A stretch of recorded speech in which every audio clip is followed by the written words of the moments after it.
all the things which is continuously suppressed creates a cerebral layer. The cerebral layer becomes the master of your mind, master of your being. You look at the whole world only through the cerebral layer. Cerebral layer means the whatever may be happening in the world, but you look through only this layer. The suppressed anger and the suppressed violence and the suppressed sex. Only these three layers you look at the world. So world is understood, world is seen, only these three layers by your mind. Only these three layers are the judgmental authorities who present what is happening in the world to you. Whatever you may see, but you see only these three layers, the cerebral layers. That is why you always feel people are trying to cheat you. Anybody who tries to do even a small thing, immediately you feel he is going to become violent on you, he is going to cheat you. Women always feel they are going to be sexually exploited. They have a tremendous instinct fear because they look at the world through the layer. Man always feels the fear of anger. Man feels the fear of anger and violence. Women feels the fear of sex. Continuously, you feel you are going to be exploited, you are going to be cheated, you are going to be disturbed. Because of that, you feel you need to secure yourself. You need to safeguard yourself. To defend yourself, you create such a mechanisms, naturally you offend. All the armies of all the countries is called only as a defensive. Then actually who is offending? Every country calls their army as a defensive army. Everybody says they are only defending. Then actually who is offending? In the way, in the mechanism, when you create a big mechanism to defend you, you naturally offend others. You enter into the others' boundaries, others' territories. Then the feeling of insecurity only makes you disturb others. Feeling of insecurity is the root, is the seed for violence. Your suppressed anger, suppressed violence, suppressed sex naturally makes you disturb others, naturally makes you enter into the other's territory. And not only that, for a long time, when you suppress sexual emotions, what will happen? Naturally, at one step, at one part, you will be just bombarding, you will be just exploding on others. You will just explode on others. It becomes a two layer, the cerebral layer and the conscious mind. When the depth or thickness of the cerebral layer becomes more than the conscious mind, you are just thrown out. Your being, your cerebral layer is not ready to listen to your mind. As long as the mind, the depth of the consciousness is more than a cerebral layer, things go well. You can behave just like a human being. But when the suppression, when the cerebral layer becomes more thick, more solid, whether you want it or not, whether you understand it or not, you will see that you are beyond your control. All types of perversion expresses through you.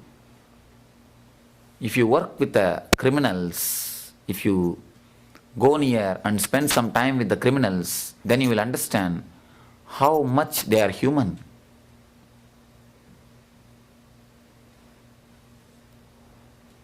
If you live around them, then you will understand they are much simple, innocent beings than us. They are actually very simple, innocent beings. It is not even in their control. The crimes committed or the misconduct in the sex, nothing is in their control. Vivekananda says in one place, you should look at a man or man's behavior with sympathy than with violence. You need to look at him with more sympathy. If you look little deep into the human beings, at least from my experience I can say, the criminals are much more human, much more natural, much more simple, much more innocent. The problem is they were not able to use their mask strongly. A man who holds his mask strongly behaves exactly as the world wants. The man who is not able to hold his mask, who is not able to hold his mask, whose suppression goes beyond the thickness of the mask, he expresses. What is the way to unload the suppression? What is the way to understand and go beyond it? We all know the suppression makes your life hell. Not only when you express it, even when you live with it, suppression makes your life totally imbalanced. With the suppressed mind, you are almost sitting on a volcano. Any time it can explode. Any time you can be thrown out. Any time, any type of misbehavior can happen to you, or you can do it to others. You are almost sitting on a volcano. You are not sitting on a chair. You are sitting on a volcano with suppressions. What will happen at which moment? Nobody knows. Any time you may act violently, or any time you may express yourself sexually. Any time you may express your sorrow. Any time you can be in tears. Because so many things are inside. So much is accumulated. All your suppression, when it will express, when it will act, you do not know. When it will work, you do not know. Almost everyone is sitting on the volcano. When what will express, nothing is known. Things are totally uncertain because of this cerebral layer. Things are not in your control because of this cerebral layer. You look at the world in a different way. You react with the world in a different way.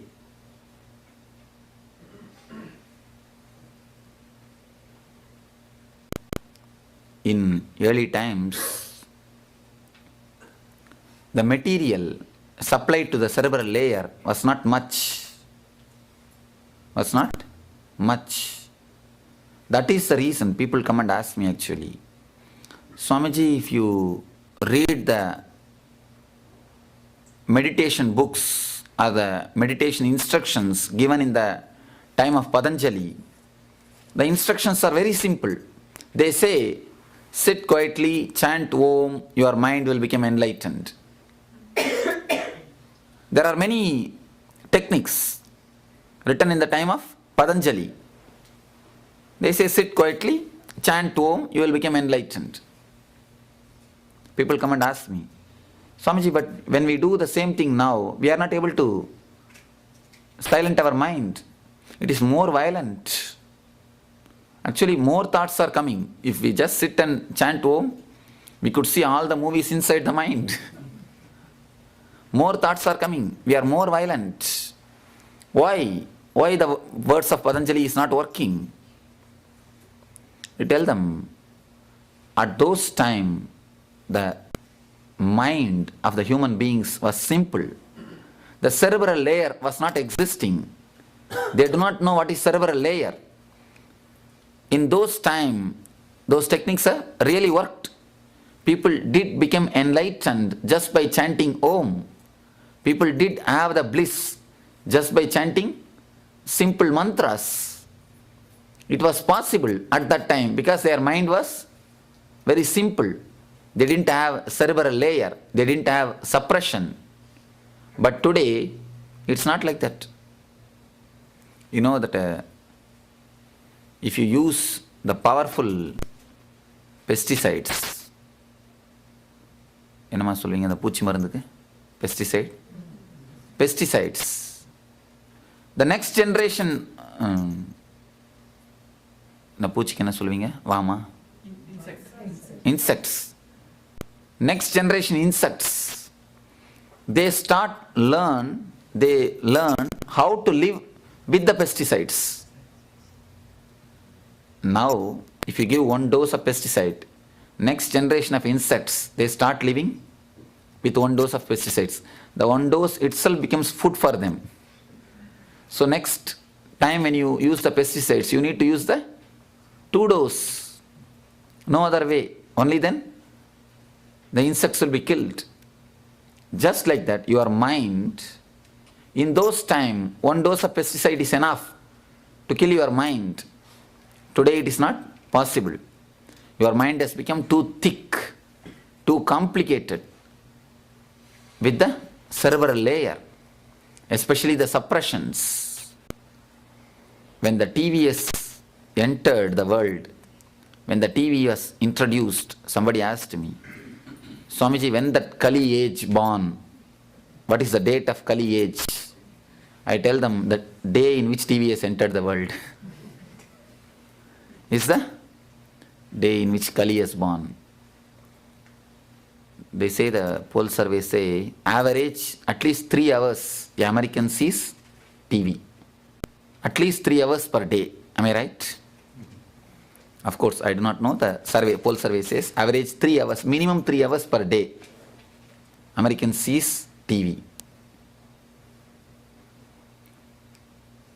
When your eyes are continuously bombarded with colorful lights, whatever is shown to you, it directly goes inside. You feel, even you are a matured man, even if you are a man with consciousness, only first 1 or 2 minutes you feel what is shown is only a drama. After 2-3 minutes you feel as if the whole thing is real. Whole thing is just real. I had been to the Universal Studio in LA. What technology they are using? I felt the whole thing is just real. Nothing is missing, including the fire shows. Everything is done technologically perfectly. Only for 1 or 2 minutes you feel things are drama. Then immediately your consciousness is put aside. Directly the TV starts relating with your unconsciousness. Directly TV starts putting the data into your unconsciousness. Then after 2-3 minutes you lose the power of judging. Actually that is what happens. Your logic is just pushed aside. Your eyes can bear only the 7 frames per second. But TV at least 12 to 16 frames per second. It's changing. When the 12 to 16 frames per second is changing, your logic, your thinking capacity is just pushed aside. Directly the TV relates with your unconsciousness. That is why any advertisement shown in the TV directly goes to your heart. Any advertisement holds advertisement does such an impact on your being. You see the advertisement of Lux soap. Without your knowledge, when you go to the mall, you ask only for Lux.